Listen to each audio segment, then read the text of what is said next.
ቴንኪ ሰላም እየ።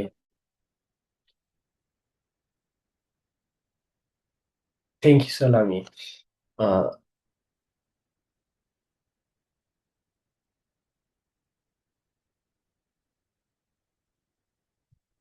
ኤፎ ብዛዕባ ኤፎድ ኢና ንርኢ ዘለና። እቲ ኤፎድ ኢልና ሰማያዊ ብታሕቲ ዝገብርዎ ታሕቲ ክንብል ከለና ብታሕቲ እቲ ሰደቓ ፍርዲ ሰደቓ ነቲ ኣብ መንኩቡ ዘሎ ዝስከም ክዳን ወይ ከዓ እቲ ኦኒክስ ነቲ ዝስከሞ ነቲ ነቶም እስራኤላውያን እቲ ሊቀ ካህን ፄርዎ ከም ዘሎ ንህዝቢ እስራኤል ወይ ከዓ ፄሩ ናብ ኣምላኽ ዘብፅሕ ምዃኑ ዘመልክት ምዃኑ ርኢና ኣለና። ኣብቲ ዝሓለፈ ትምህርትና እቲ ኣብ ልቡ ዘሎ ከዓ ተቐሪፆም ዘለዉ ከዓ ዘይጠፍኡ ዘይልወጡ እስራኤላውያን ኣሽማቶም ልቢ እግዚኣብሄር ምስ ህዝቡ ከም ምዃኑ ሓንሳብ ካብ ልቢ እግዚኣብሄር ተሓቂቁ ዝወፅእ ተመሊሱ ዝፀሓፍ ከም ዘይኮነ ሓንሳብ ተሓቲሙ ከም ዘሎ ዘመልክት ምዃኑ ርኢና ኣለና።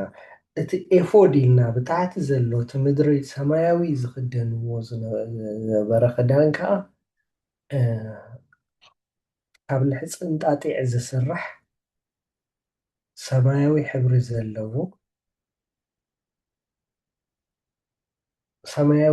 ዘለዎ ካብ ልሕፅንጣጢዕ ዝተሰርሐ ረቂቕ ክዳን ዝገብርሉ ምክንያት እቲ ኣገልግሎት ሰማያዊ ምዃኑ ዘመልክት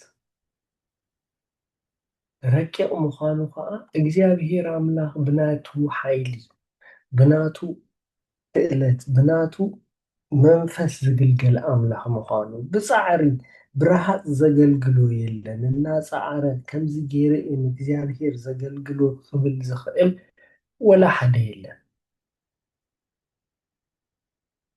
እግዚኣብሄር እዩ ብናቱ መንፈስ ብናቱ ሓይሊ ብናቱ ክእለት ዝግልገል ኣምላኽ ምዃኑ ዘመልክት ክዳን እዩ።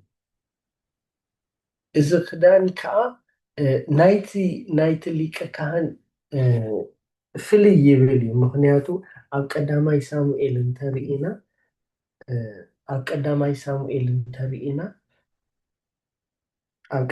ሳሙኤል ምዕራፍ 2 እንታይ ዝብል ምዕራፍ 2 ፍቅዲ 18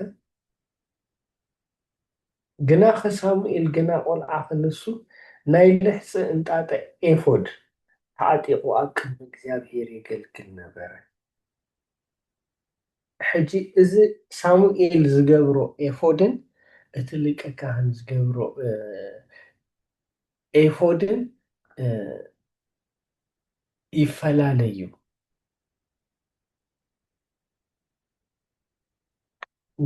ናይ ሳሙኤልን ናይቲ ሊቀ ካህንን ይፈላለዩ። ስለዚ ኤፎድ ስለ ዝበለ ሓደ ጌርና ክንሓስቦ የብልናን። እቲ ናይ ሊቀ ካህን ኣሰራርሕኡ ተተኣላልምኡ ወይ ከዓ ኣብኡ ዘሎ እውን እቲ ዝተፈላለየ ኣብቲ ኤፎድ ዝግበር ነገር እውን ካብቲ ሳሙኤል ዝገበሮ ፍልይ ይብል እዩ።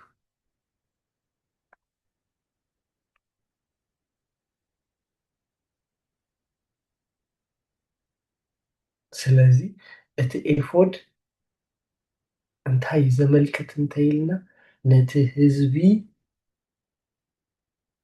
ናብ ሰማያዊ ዝኾነ መንግስቲ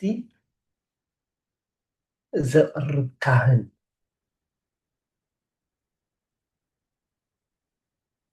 ከም ምዃኑ ብፃዕሩ ዘይኮነስ ብመንፈስ ኣምላኽ ዝግልገል ብፃዕሩ ዘይኮነ ብፃዕሪ እቲ ኣገልጋሊ ዘይኮነስ ብመንፈስ ኣምላኽ ዝግበር ኣገልግሎት ምዃኑ ከርኢ ተሓሲቡ ዝግበር ክዳን ምዃኑ ክንርዳእ ንኽእል ማለት እዩ።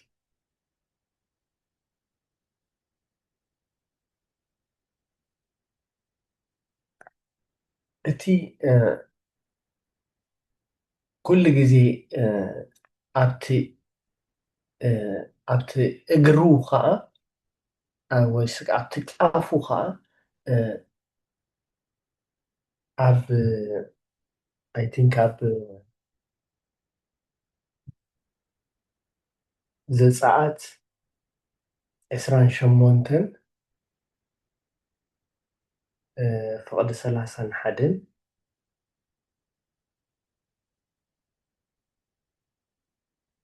እንታይ ይብል? ናይ ኤፎድ ቀሚሽ ላዕሊ ኩለንተናኡ ካብ ሰማያዊ ይግበሮ፣ ኣብ ማእከሉ ድማ ንርእሲ ዘሕልፍ ኣፍ ይሃልዎ። እቲ ኣፍ ምእንቲ ከይቅደድ ኣብ ዙርያኡ ከምቲ ድርዒ እተኣልመ መኽፈፊ ይሃልዎ። ኣብ ዙርያ ታሕታይ ዘፈሩ ከዓ ካብ ሰማያዊ ሕብሪ ደምን ጽሩይ ቀይሕን ሮማንን ግበረሉ። ኣብ መንጎአን ድማ ኣብ ዙርያኡ ቃጽል ወርቂ ግበረሉ። እሞ ኣብ ዘፈር እቲ ቀሚሽ ኣብ ዙርያኡ ቃጽል ወርቅን ሮማንን ይኹን። ኣሮን ኣብ መቕደስ ናብ ቅድሚ እግዚኣብሔር ክኣቱ ከሎን ክወፅእ ከሎን ምእንቲ ከይመውት ክስማዕሲ ከገልግል ከሎ ይከደን። እንታይ እዩ ዝብሎ? እቲ ቃጽል ይሃልዎ ብል ታሕቲሲ ቃጽል ይሃልዎ። ንምንታይ ትቃጽል ይብሎ ኣሎ? እንተሞይቱስ እናገልገለ እንተሞይቱ እቲ ቃጽልሲ ድምፂ ምሃብ ደው የብል።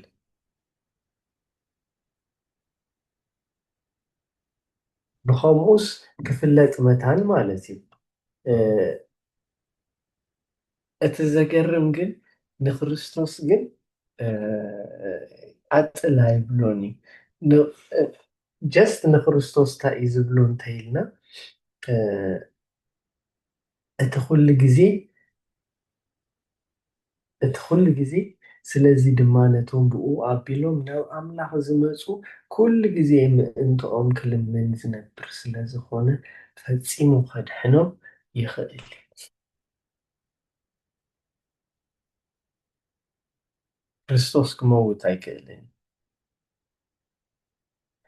እቲ ፍልሊ ክርዳኣና ኢለይ እቶም እስራኤላውያን እቲ ሊቀ ካህን ከገልግል ከሎ ክመውት ስለ ዝኽእል ቃጽል ይግበር ተባሂሉ። ኢየሱስ ክርስቶስ ግን ስሊኦም ኩሉ ግዜ ምእንትኦም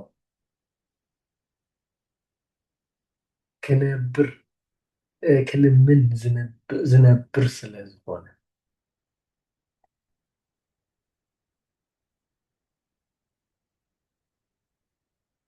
ስለዚ እቲ ቃጽል ስጋዕ ዘሎ እስራኤላውያን ኣሎ።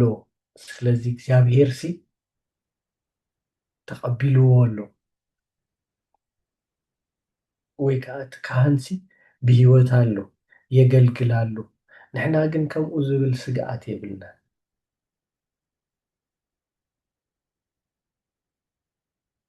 ንሕና ግና ከምኡ ዝብል ስግኣት የብልናን። ኩሉ ግዜ ዝብል ቃል ኣለና ናይ ክርስቶስ ሊቀ ካህንነትሲ ሓንቲ ደጋጊምና ዝበልናዩ ብማሕላ ዝኾነ ሊቀ ክህንነት እዩ ዘለዎ።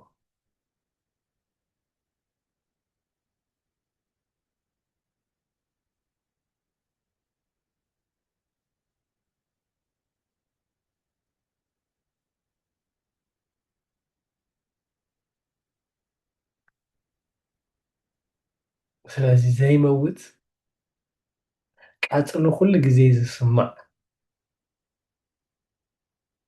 ሊቀ ካህን እዩ ዘለና። እግዚኣብሔር ይመስገን። እ፣ እቲ እቲ እ፣ እቲ ካልእ ከዓ ኣብቲ ርእሱ ዝገብሮ እቲ ካህን እ፣ ኣብ ርእሱ ዝክደኑ ኣብ ሕጂ እውን ኣብ ዘፀአት 28 ዘሎ ቃል ኢና ንርኢ። ኣብ 36 ኣብ 28 ኣብ ምዕራፍ 28 ካብ ፍቅዲ 36 ጀሚርና እንተሪእናዮ እንታይ ዝብል ቃል ንረክብ ኢና? እ፣ ካብ ፅሩይ ወርቂ ድማ ብሊቃ ግበር፣ ኣብኡ ከዓ ከም ቅርፂ ማሕተም ጌርካ ንእግዚኣብሔር እተቀደሰ ዝብል ቅረፀሉ ብሰማያዊ ፍሕሶ ኣብ መጠምጠምያ ኣጥብቆ። ኣብቲ መጠምጠምያ ከዓ ብሸነኽ ቅድሚት ይኹን፣ ኣብ ግንባር ኣሮን ይኹን። ኣሮን ድማ እቲ ደቂ እስራኤል ዘቕርብዎ ኩሉ ቅዱስ ህያብ ናብቲ ቅዱስ ህያቦም በደል ይፁር። ኣብ ቅድሚ እግዚኣብሔር ሞገስ ክኾነሎምሲ ወትሪግ ኣብ ግንባሩ ይኹን። ስለዚ ኣብቲ ርእሱ ከዓ እቲ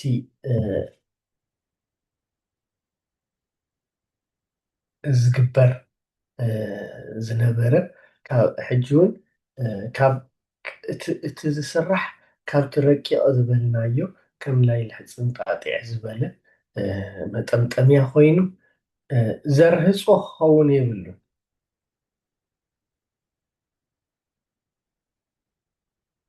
ስለዚ ኣብኡ ከዓ እቲ ቅዱስ ዝብል እግዚኣብሔር ዝተቐረፀሉ ወይ ከዓ ዝተጠቅዓሉ ይኸውን ማለት እዩ። እቲ ቅዱስ እቲ ካህንሲ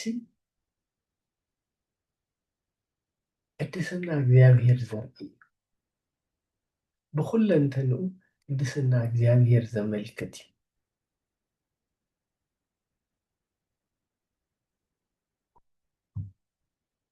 ዛትስ ዋይ እንታይ ዝብል ቃል ንረክብ ኢና? ኣብ ዕብራውያን ሕጂ እውን ኣብ ምዕራፍ 7 ፍቅዲ 26 እንተኺድና እንታይ ዝብል ንረክብ ኢና? ከምዚ ዝመሰለ ክፍኣትን ርክሰትን ዘይብሉ ካብ ሓጥኣን እተፈለየ ካብ ሰማያት ከዓ ልዕል ዝበለ ቅዱስ ሊቀ ካህናት ኣድልየና።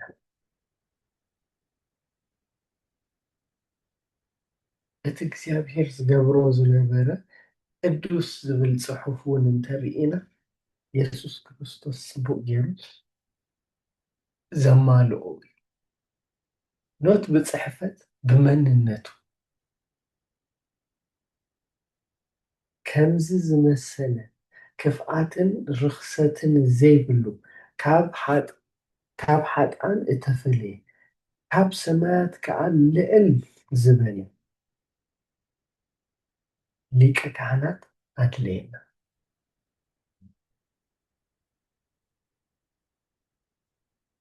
ስለዚ ክርስቶስ ኢየሱስ ከምዚ ዝበለ ድህንነት ዝነበሮ ወይ ከዓ ከምዚ ዝበለ ቅድስና ካብ ሰማያት እኳ ልዕል ዝበለ ስለዚ ኩሉ ግዜ ክንዝክሮ ዘለና ናብ ኣምላኽ ክንበፅሕሲ ብክእለትና ዘይከኣል ምኳኑ በቲ ንሕና እንገብሮ እንዛረቦ እንኾኖ ወይ ከዓ ከምዚ ምስ ገበርና ሳምታይምስ ፅቡቅ ስምዓና በቃ ኣምላኽ በኣና ባሕ ዝበሉ ኮይኑ ይስምዓና። ብሓይልና ክንገብሮ ብፃዕርና ክንገብሮ ንፍትን ብዙሕ ነገራት ኣሎ። ብሓይሉን ብፃዕሩን ግን ከምዚ ዓይነት ካህን ከምፅእ ዝኽእል የለን ዝገበርና እንተገበርና ብጀካ ብኢየሱስ ክርስቶስ ናብ እግዚኣብሔር ከእትወና ዝኽእል ናይ ማንም የለን። እዚ ቤዚክ ክመስል ይኸውን እዩ። ተራ ባህላ መስል ይኸውን እዩ። ኩሉ ግዜ ኣብ ኣእምሮና ምሽ ከምዚ ክውቀጥ ዘለዎ ነገር ኣብ ሂወትና ኣብ ኣተሓሳስባና ምሽ ኩሉ ግዜ ክንዝክሮ ዘለና ነገር እቲ ናብ እግዚኣብሔር ምምፃእና ብኢየሱስ ክርስቶስ ጥራይ እዩ። እቲ ናብ እግዚኣብሔር ምቕራብና ብኢየሱስ ክርስቶስ ጥራይ እዩ። ዝኾና እንተኾና ኣብ ቅድሚ እግዚኣብሔር ብኢየሱስ ክርስቶስ ጥራይ እዩ። እዚ ነገር እዚ ከምዚ ሓደ ናይ ኣምላኽ ሰብ እንታይ ክብል ሰሚዐ እዩ ሓደ ግዜስ ወላ ነቲ ቃል ኣምላኽሲ ክሳዕ ክንደይ ምሳኹም ክሓብር ኣለዎ ኢሉ ይዛረብ ነይሩ መስለኩም? ወላ ምስ ተጠባሕኩምሲ እንተትጥብሑስ እቲ ካባኹም ደም ዘይኮነ ክወፅእ ዘለዎስ ቃል ኣምላኽ ክወፅእ ዘለዎ ኢሉ ይዛረብ ነይሩ። ክሳዕ ክንዲዚ ምሳኹም ይሕበር፣ ክሳዕ ክንዲዚ ምሳኹም ኩሉ ግዜ ኣብ ሓሳብኩም ይኹን። ኩሉ ግዜ ኣክሰስና ናብ እግዚኣብሔርሲ ብኢየሱስ ክርስቶስ እዩ። እቲ ሊቀ ካህንና ርክሰት ዘይብሉ ክፍኣትን ርክሰትን ዘይብሉ ካብ ሓጣን እተፈለየ ካብ ሰማያት ከዓ ልዕል ዝበለ ቅዱስ ሊቀ ካህናት ኣድልየና ናብ እግዚኣብሔር ክንበፅሓሉ ንኽእልሲ እዚ ሊቀ ካህን እዚ ስለ ዘለና እዩ።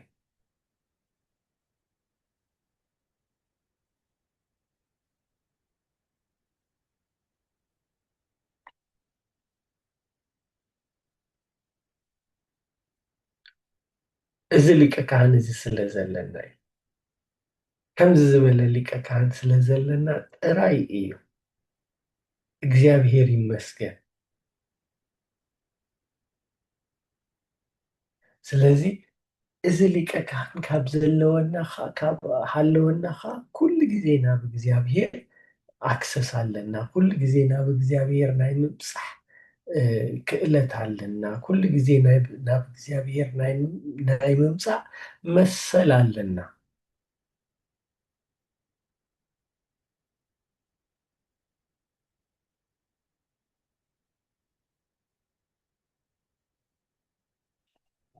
እዚ ነገር እዚ ኩሉ ግዜ ባህ ከብለና ኣለዎ ማለት እዩ።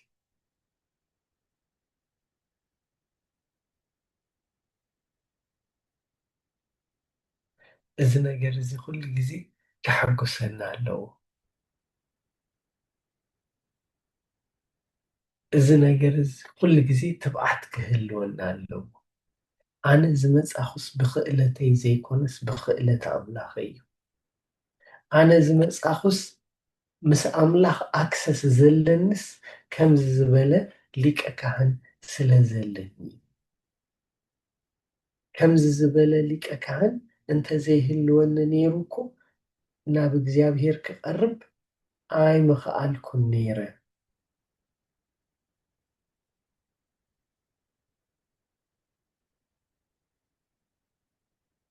ስለዚ ምሕረት ምእንቲ ክንቅበል ብግዜ ፀበባውን ረድኤትና ዝኸውን ፀጋ ክንረክብ ብትብዓት ናብ ዙፋን ፀጋ ንቕረብ።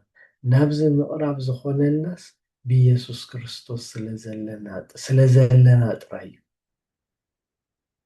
እቲ ሊቀ ካህንና ኩሉ ግዜ ስለ ዝነብር ኩሉ ግዜ ናቱ ቃጭል ስለዘይመውት ስለዘይደው ስለዘይብል እዩ። ኩሉ ግዜ እቲ ቃጭልሲ እንታይ እዩ ዘመልክት ኢልና ኣለና ኪልኪል ክብል ከሎሲ የማልድ ኣሎ ብሂወት ኣሎ ይብሉ ነይሮም እስራኤላውያን። ንሕና ከዓ እቲ ጭልጭል ዝብል ድምፂ ዘይኮነ ኩሉ ግዜ ዝነብር ዝብል ብማሕላ ዝኣተወልና ኣምላኽና ቃል ኣለና። ካብኡ ዝዓቢ ዝፀንዐ ቃል ኣለና። ስለዚ ምእንታና ከም ማለድ ዝነብር ጎይታ ኣለና።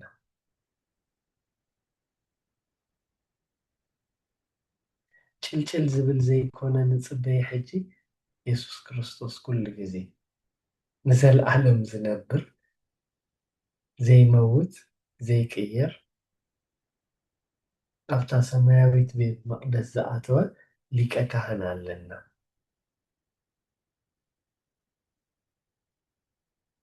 በዚ ነገር እዚ እግዚኣብሄር ኣምላኽና ዝተባረኸ ይኹን። ስለዚ ሎሚ ክገድፈልኩም ወይ ከዓ ቀንዲ ክንሕዞ ደልየ ዘለኹ እንታይ እንተኢልና ኢየሱስ ክርስቶስ ኩሉ ግዜ ምእንታና ካብ ማለድ ዝነብር ከምቲ እቲ ቃጭል ጭልጭል እንዳበለ ዘስምዖም ዝነበረ ሂወት ምንባሩ ኢየሱስ ክርስቶስ ከዓ ኣብ እግዚኣብሄር ኣቦ ኣትዩ እቲ ኣገልግሎቱ እግዚኣብሄር ኣቦ ከም ዝተቐበሎ እንፈልጠሉ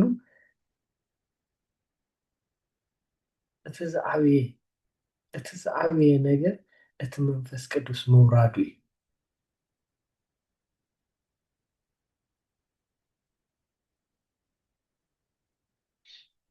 እግዚኣብሄር ከም ዝተቐበሎን ኢየሱስ ክርስቶስ ንፈልጠሉ እቲ መንፈስ ቅዱስ ስለ ዝወረደ እዩ። መንፈስ ቅዱስ ኣባና ስለ ዘሎ እዩ። መንፈስ ቅዱስ ምሳና ስለ ዝሰርሕ እዩ። እስራኤላውያን ነቶም ሃዋርያት ከምኡ እዩ ኮይኑሎም ወሪዱ እዩ እቲ መንፈስ ቅዱስ ወሪዱ እዩ ኣብ ልዕሊኦም ኢየሱስ ክርስቶስ ዝበሎም ተፈፂሙ። ስለዚ ኢየሱስ ክርስቶስ ዝበሎ ካብኦም ካብ ዝተፈፀመ ኢየሱስ ክርስቶስ እግዚኣብሄር ኣቦ ዝተቐበሉ ሊቀ ካህን ምዃኑ የረጋግፀልና ኣሎ ማለት እዩ። ስለዚ ብብዙሕ መገዲ ክነረጋግፆ ንኽእል ክህንነት ኢየሱስ ክርስቶስ ንዘለኣለም ዝነብር ክህንነት ኢየሱስ ክርስቶስ ኣለና። ስለዚ ናብ እግዚኣብሄር ኣቦ ምእታው ኮይኑልና ምንባር ኮይኑልና ንስኡ ምቕዳስ ኮይኑልና ንስኡ ሂወት ኮይኑልና ኣሎ። እግዚኣብሄር ይባረኽ። እግዚኣብሄር ኣምላኽና ይባረኽ ስለ ዝነበረና ግዜ። እግዚኣብሄር ዝተባረኸ ይኹን። እግዚኣብሄር ይባርኩም። ናይ ሎሚ ትምህርትና ኣብዚ ወዲእና ኣለና። ብሰላም ኪዱ። እግዚኣብሄር ይባረኽ። ኣብ ዝመፅእ ዘሎ ሰሙን ካብቲ ደው ኣቢልናዮ ዘለና ቀፂልና ከዓ ክንርኢ ኢና ማለት እዩ። እግዚኣብሄር ይመስገን። ብሰላም ኪዱ። እግዚኣብሄር ምሳኻትኩም እዩ።